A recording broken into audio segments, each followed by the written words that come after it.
Hello friends, இன்றைக்கி நாம் இந்த வீடியோவில் ஒரு அருமையான சூப்பரான பதவிக்கான அறிவிப்பை பற்றி தான் நம்ம இந்த வீடியோவில் பார்க்க போகிறோம். ஸோ இந்த வீடியோவை தொடர்ந்து பாருங்கள். பார்த்த பிறகு மறக்காமல் உங்களுக்கு தெரிந்தவங்களுக்கும் இந்த வீடியோவை மறக்காமல் ஷேர் பண்ணுங்கள். அதோட இந்த வீடியோக்கும் ஒரு லைக் பண்ணிவிடுங்க. ஸோ வாங்க நம்ம வீடியோக்குள் போய்ட்டு இதற்கான முழு விவரங்கள் நம்ம பார்க்கலாம். ஸோ இந்த பதவிக்கான நோட்டிஃபிகேஷன் இங்கேருந்து வெளியிட்டிருக்காங்க. ஸோ என்ன போஸ்டிங் கால்பவர் பண்ணியிருக்காங்க. ஸோ அதற்கான கல்வி தகுதி, வயது வரம்பு, சம்பளம், காலிடங்கள் எண்ணிக்கை, யார் யார் விண்ணப்பிக்கலாம், எப்படி விண்ணப்பிப்பது, செலெக்ஷன் எப்படி பண்ணுறாங்க, விண்ணப்பிக்க வேண்டிய கடைசி தேதி என்னைக்கு போன்ற அனைத்து டீட்டெயில்ஸும் நம்ம இந்த வீடியோவில் பார்க்க போகிறோம். ஸோ இந்த வீடியோவை தொடர்ந்து பாருங்கள். பார்த்த பிறகு மறக்காமல் நிறைய ஃப்ரெண்ட்ஸுக்கும் இந்த வீடியோவை ஷேர் பண்ணுங்கள். ஸோ வாங்க ஃப்ரெண்ட்ஸ், அதுக்கான டீட்டெயில்ஸ் நம்ம பார்க்கலாம். ஸோ இதற்கான நோட்டிஃபிகேஷன் பார்த்தீங்கன்னா தமிழ்நாடு அரசு பணியாளர் தேர்வாணையத்திலேருந்து பார்த்தீங்கன்னா இதற்கான நோட்டிஃபிகேஷன் பார்த்தீங்கன்னா வெளியிட்டிருக்காங்க. போஸ்டிங் நேம் பார்த்தீங்கன்னா அசிஸ்டன்ட் பப்ளிக் ப்ராசிக்யூட்டர் கிரேடு 2, அரசு உதவி வழக்கு நடத்துனர் நிலை 2. விண்ணப்பிக்க வேண்டிய கடைசி தேதி என்னைக்குன்னு பார்த்தீங்கன்னா 12/10/2024. விண்ணப்பத்தை திருத்தம் செய்வதற்கான காலம் பார்த்தீங்கன்னா 16/10/2024 முதல் 18/10/2024 வரை. முதுநிலை தேர்வு நாள் பார்த்தீங்கன்னா 14/12/2024. முதன்மை எழுத்து தேர்வு பார்த்தீங்கன்னா முதுநிலை தேர்வு முடிவுகள் அறிவிக்கப்படும் போது வெளியிடப்படும் அப்படின்னு சொல்லியிருக்கிறாங்க.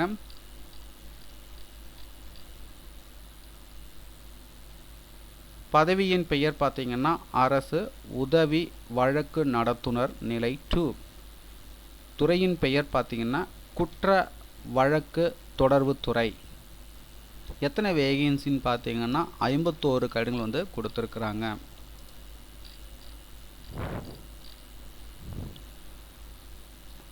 லெவல் ஆஃப் பே பார்த்தீங்கன்னா லெவல் 22 சிபிஎஸ். ஏஜ் லிமிட் பார்த்தீங்கன்னா 1/7/2024 அன்று உள்ளவாறு பார்த்தீங்கன்னா அதர்ஸ்க்கு பார்த்தீங்கன்னா மேக்ஸிமம் ஏஜ் பார்த்தீங்கன்னா 36.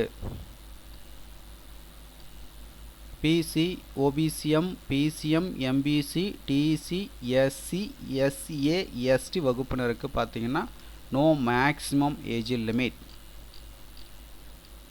ஸோ இதற்கான குவாலிஃபிகேஷனுன்னு பார்த்தீங்கன்னா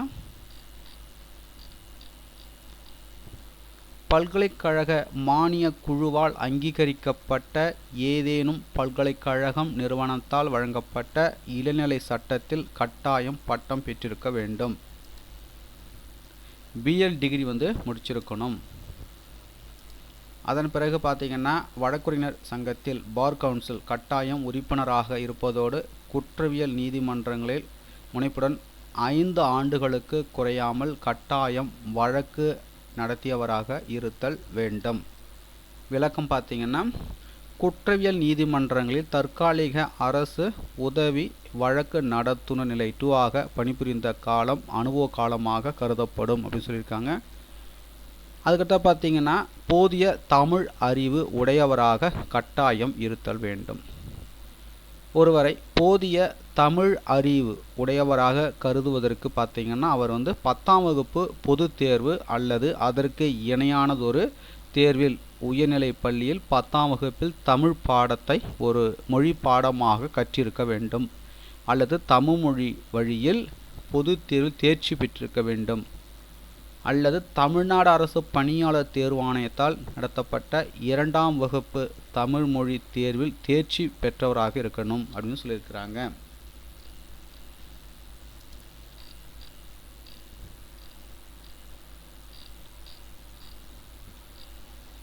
ஸோ இதற்கான ஸ்கீம் ஆஃப் எக்ஸாமினேஷன் பார்த்தீங்கன்னா ப்ரிலிமினரி எக்ஸாமினேஷன் சிங்கிள் பேப்பர் தான். இதில் பார்த்தீங்கன்னா general studies number of question பார்த்தீங்கன்னா 75. இது பார்த்தீங்கன்னா டிகிரி ஸ்டாண்டர்டில் இருக்கும். ஆப்டிடியூட் அண்ட் மென்டபிலிட்டி டெஸ்ட்டு பார்த்தீங்கன்னா 10ஆம் வகுப்பு தரத்தில் இருக்கும். 25 கொஷின் ரைட்டுங்களா. அதுக்கடுத்து பார்த்தீங்கன்னா லா, இது பார்த்தீங்கன்னா டிகிரி ஸ்டாண்டர்டில் இருக்கும். 100 கொஷின். டோட்டலாக பார்த்தீங்கன்னா 200 question.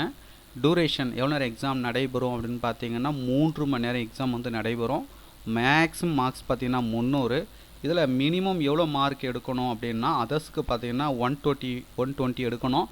SC, SCA, ST, MBC, DC, BC, OBCM and BCM பார்த்தீங்கன்னா 90 மதிப்பெண்கள் வந்து எடுக்கணும் குவாலிஃபிக்கு. ரைட்டுங்களா? டைப் ஆஃப் எக்ஸாமினேஷன் பார்த்தீங்கன்னா அப்ஜெக்டிவ் டைப்பு தான். மோட் ஆஃப் எக்ஸாமினேஷன் பார்த்தீங்கன்னா சிபிடி. சிபிடினா கம்ப்யூட்டர் பேஸ்டு டெஸ்ட்டு. அதுக்கு அடுத்ததாக பார்த்தீங்கன்னா கொஷின் பேப்பர் பார்த்தீங்கன்னா தமிழ் மற்றும் ஆங்கிலத்தில் இருக்கும். மெயின் எக்ஸாமினேஷன், ரிட்டன் எக்ஸாமினேஷன் அந்த இன்டர்வியூ. சில பார்த்தீங்கன்னா பேப்பர் 1 தமிழ் எலிஜிபிள் டெஸ்ட்டு. இது பார்த்தீங்கன்னா 10ஆம் வகுப்பு தரத்தில் இருக்கும். 3 மணி நேரம் தேர்வு நடைபெறும். மேக்ஸிமம் மார்க்ஸ் பார்த்தீங்கன்னா 100. இதில் மினிமம் எவ்வளோ மார்க் எடுக்கணும் அப்படின்னு பார்த்தீங்கன்னா 40 மதிப்பெண்கள் வந்து எடுக்கணும். லாங்குவேஜ் ஆஃப் கொஷின் பேப்பர் பார்த்தீங்கன்னா தமிழ். அதுக்கடுத்தா பார்த்தீங்கன்னா பேப்பர் 2 லா பேப்பர் 1. பேப்பர் 3 பார்த்தீங்கன்னா லா பேப்பர் 2. பேப்பர் 4 பார்த்தீங்கன்னா லா பேப்பர் 3. பேப்பர் 5 பார்த்தீங்கன்னா லா பேப்பர் 4. இதெல்லாம் பார்த்தீங்கன்னா டிகிரி ஸ்டாண்டர்டில் வந்து இருக்கும். ரைட்டுங்களா? பேப்பர் 2 டூரேஷன் பார்த்தீங்கன்னா 3 hours. பேப்பர் 3 பார்த்தீங்கன்னா டூரேஷன் பார்த்தீங்கன்னா 3 hours.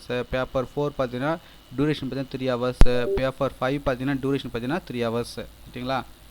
மேக்ஸிமம் மார்க்ஸ் பார்த்தீங்கன்னா 100 வந்து கொடுத்துருக்காங்க. ரைட்டுங்களா? பேப்பர் 2 வந்து 100, பேப்பர் 3 100, பேப்பர் 4 வந்து 100, பேப்பர் 5 வந்து 100. ரைட்டுங்களா?